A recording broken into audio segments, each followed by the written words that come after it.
New deployments fail. 0.6 nodes are available. 2 insufficient CPU. 4 pod does not fit into any node due to pod limit. You check CPU and memory, plenty free. But the real culprit is ENI Exhaustion. Each EC2 node has a hard limit on elastic network interfaces, and the VPC CNI assigns 1 per pod. The node looks healthy but has no IP slots left. Here's exactly why. Welcome to TheCodeForge. Before we dig into that production issue, let's cover Oz X Elastic Kubernetes. EKS is a managed Kubernetes control plane on Oz.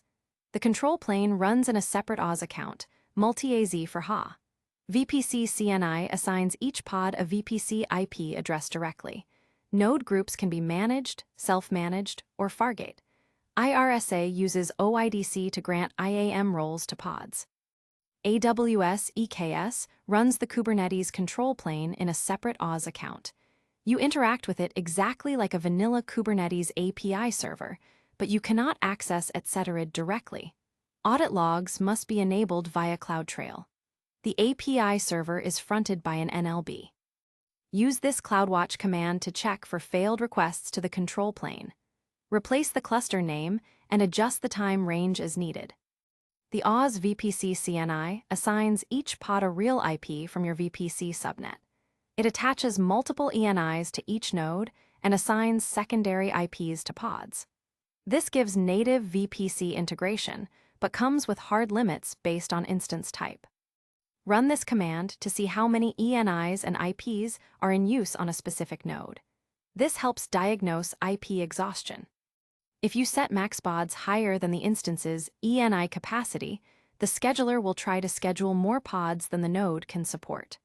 Always align max pods with the instance's ENI IP capacity. EKS offers 3 ways to run worker nodes. Managed node groups handle patching and scaling. Self-managed gives you full control for custom AMIs. Fargate is serverless for bursty workloads. Choose based on your operational needs. This command creates a managed node group with multiple instance types for flexibility. The scaling config sets min, max, and desired sizes.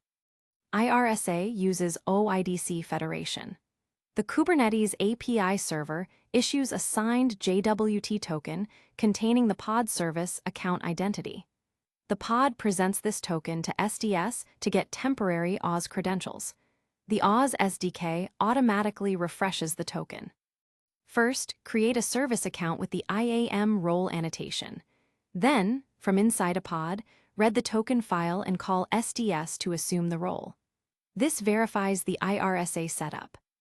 After an EKS cluster upgrade, the OIDC thumbprint may change. If you don't update the IAM trust policy, token validation fails and pods lose Oz permissions. Always verify the thumbprint after upgrades. This is the same issue we highlighted at the start. Here's exactly why that happened. The cluster was using T3 medium nodes with default max pods equals 20. Each T3 medium supports 3 ENIs times 6 IPs equals 18 pod IPs, but the kubelet was configured for 20. When the 18th pod was scheduled, the ENI pool was exhausted, and the node rejected further pods even though CPU and memory were fine. The fix was to enable prefix delegation by setting Oz VPC CNI prefix delegation equals true on the Oz node daemon set. This assigns 28 prefixes to ENIs instead of single IPs, dramatically increasing pod density per node. We also added more subnets to distribute IP pressure. After the change, new pods scheduled successfully. This is the exact mistake from the incident. The kubelet's max pods flag was set to 20, but the instance only supports 18 IPs.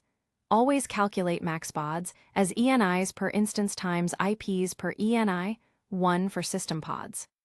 Prefix delegation, Oz VPC CNI prefix delegation, is enabled by default only on EKS clusters created with Kubernetes version 1.23 or later. On older clusters, you must manually set the environment variable on the Oz node daemon set. Check your cluster version before relying on this feature. Use this command to verify the VPC CNI plugin version and whether prefix delegation is enabled on your cluster. This helps diagnose IP exhaustion issues. Even with prefix delegation, the VPC subnet itself can run out of IP addresses. Each node consumes multiple IPs for ENIs and pods. Monitor subnet IP utilization via CloudWatch, VPC/subnet IP usage, and add secondary CIDRs or use custom networking to avoid silent scheduling failures.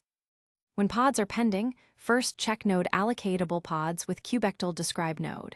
Then inspect ENI usage with the AWS CLI. Also verify subnet IP space isn't exhausted. Finally, check the CNI daemon set logs for errors. Let's run through some common interview questions. How does VPC CNI assign IPs? Attaches ENIs, assigns secondary IPs. Limit is ENIs times IPs per ENI. Explain IRSA at token level. K8's API signs JWT. Pod uses SDS assume role with web identity. Pods pending with free resources. Check IP exhaustion, volume limits, CNI errors. And a few frequently asked questions. Can I use EKS without VPC knowledge? Not safely. Understand subnets, ENI limits first. How much does EKS cost? 10 cents cluster hour plus EC2/Fargate costs. Can EKS run in private subnets? Yes, with VPC endpoints for ECR, S3, etc. To recap, EKS manages the control plane, but you must monitor etc. and API server latency. VPC CNI gives native VPC integration, but has ENI limits. IRSA removes static credentials, but requires OIDC thumbprint management. Most production incidents are network-related. Ready to go deeper? Up next, AWS SQS and SNS, then AWS CloudWatch Basics, then AWS Bedrock Explained, building GenAI apps without managing models. Find them all at TheCodeForge.io. Thanks for watching. The full article and code examples are covered in detail at TheCodeForge.io.